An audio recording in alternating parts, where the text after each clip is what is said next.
So this video I want to talk about mechanical ventilation heat recovery, and there's one behind me here. So heat recovery is more popular in Europe and it does have its advantages. Circulates fresh air, has an air filtration system in it. It's efficient and it makes use of heated air from places like a kitchen or a bathroom and diverts it to a colder spot in the property. Enjoy.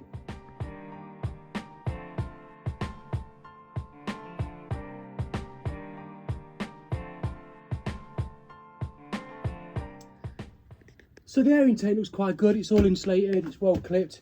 You've got a drain point here, that's for pouring water down and cleaning the system. If you look at the front, you've got the filters. So these filters need cleaning regularly. Look how filthy that is. So all that dust, dirt, germs, bacteria, look at it. That's from the property. That's appalling, isn't it? That's prevented going into the property and is probably what's been circulated around as well. A secondary one here. Look at it, it's filthy. Underneath you've got the condensation pipe. It's not acidic, don't think about gas boilers. Underneath.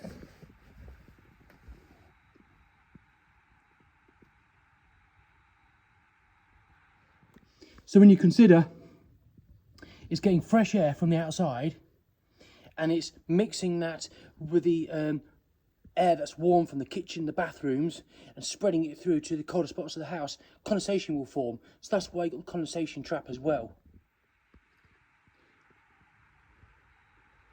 Here's the pipe work going to the rooms. So this pipe work really is a bad install. It should be supported with self-tappers going into it, a non-setting form of jointing compound. So it looks like this has been perhaps decommissioned. The fan is turned off, look. On the side you can see the motor. They only do 0.3 litres per room per hour, so the flow rate is really minimum. There's the air intake to the house, look. Good supply.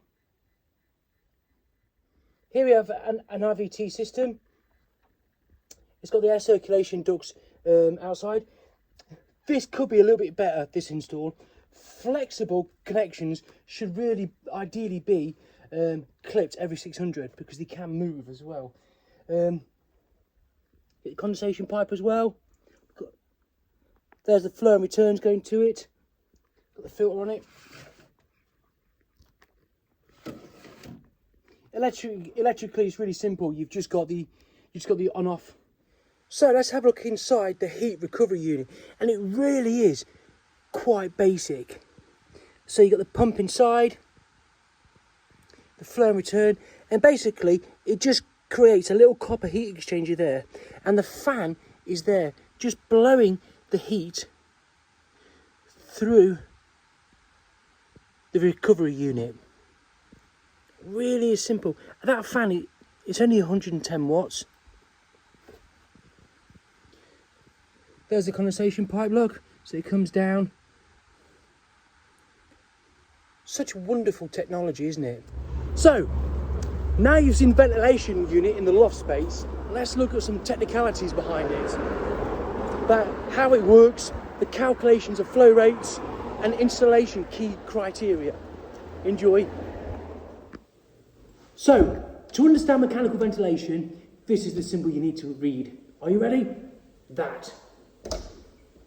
Heat out, fresh air in to the source. That. I'm going to draw it now. Drawing this little sketch. We've got the kitchen, that's producing heat, and the bedroom that requires heat. And here's the heat recovery system in the loft. So yeah, here is the kitchen, here's the heat. Here's the heat. So the heat goes up into the recovery unit like so. However, in the loft space, you've got the filtration system. That eliminates any debris. Here, you have the air supply that comes in hits another filtration system. And here's the bedroom. So what happens now is that cold air gets heated up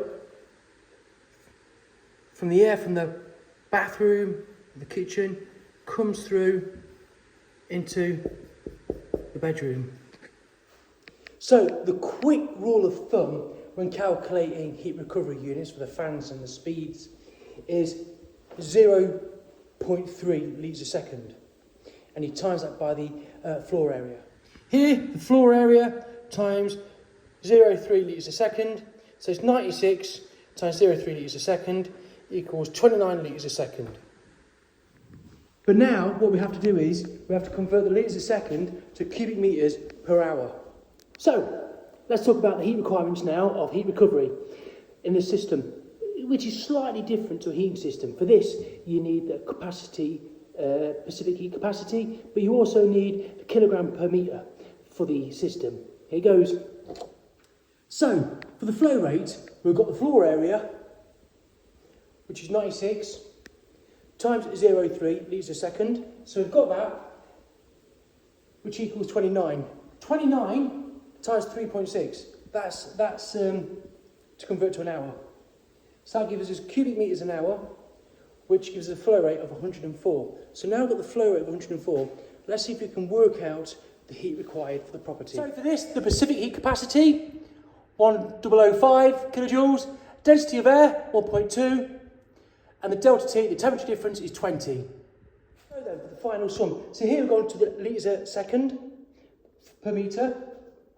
You've got 1.2, that's for the density of air, times it by the specific heat, times it by the temperature difference, and that's a kilowattage that's required. Also for that, you might want to add 10%. Recap.